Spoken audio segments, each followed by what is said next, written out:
City match and just move on. Is that what you've done with the group today at training? And is there much that you can really learn from last night's performance? Yes, absolutely. I think emotionally it's very, very difficult to delete it, but it's what we have to do. I think it was a very accidental game right from the start when we lost Granit straight away, losing Pablo, and then the way we conceded the first and the second goal, and against this type of opposition, obviously this makes life almost impossible. But yeah, there are things to learn, obviously, that we cannot not consider to keep evolving in what we are trying to do. But as well, we have to be open and we have to analyze the game as it went. I suppose one of the novelties of this period of fixtures, and in this case it's going to be a benefit for us, is that you're going to play so often. Does having another game as quickly as this Brighton game work well for you in terms of that mental process of just moving on and leaving that game in the past? Yeah, every time you lose a football game, you want a revenge straight away, and that's what we want. Myself, the staff, and the players. And we need to see how many players we have fit for the game, because it was a big hit losing 3 players in key areas that at the moment we are very short. But we have to adapt. We're going to have a lot of games. We're going to be playing every 3 days with the schedule that the Premier League has given us today. So it's going to be a challenge. Thanks, Mikael. If I can come next to Paul Gilmore at Sky.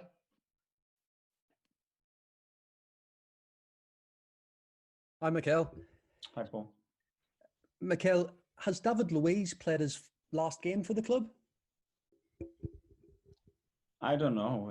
I told you when I was talking to you guys last night that he's very open. He's a man. He's a leader, and I was sure that he was going to speak in front of everybody.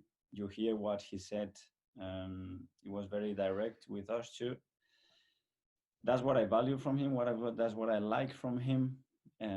But at least we need to be fair on him. And me personally, I'm gonna defend him with everything I have, because I believe in him. He's shown me a lot of things in this time here, and his career speaks by itself.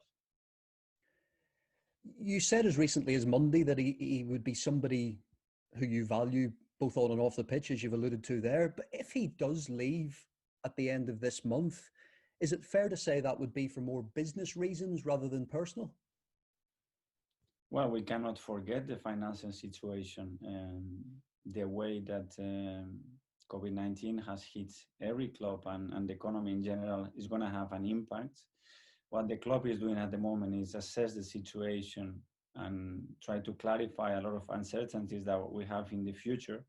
And we have to make big decisions, but time-wise it's difficult to fit them in our needs. We are trying our best, the club is trying their best, and it's difficult sometimes because it puts the player or our sporting necessities in a difficult situation. But again, we have to adapt, is what it is, and that's why I wanted to protect David yesterday. That's why I didn't start him. But it's a funny game, and after 20 minutes you need him, and it's a player that has been with a lot of uncertainty in the last few weeks. Kia Jarabshin suggested there are several issues in the club's whole structure at the moment. How much turbulence is there behind the scenes? What is a tough time for all businesses? I think for all businesses in general, a lot of clubs are going to be in a lot of positions. And don't forget that we have accepted as well a pay cut, not only the players, but the staff on board, to try to help the situation, which I think it was an incredible gesture of unity and commitment from everybody working at the football club that I'm very proud of. So there are consequences, when the people that are running the club are very responsible, and what they don't want to do is put the club in a difficult position. So in order to do that, let's analyze first how our finances are going to look like. We know that we have to improve, how we can improve it, and let's see what we can do to get the club to the position that deserves. And just on Mesut Ozil, what was the specific tactical reason? Are you able to shed some light on that? And also, how did he take the decision?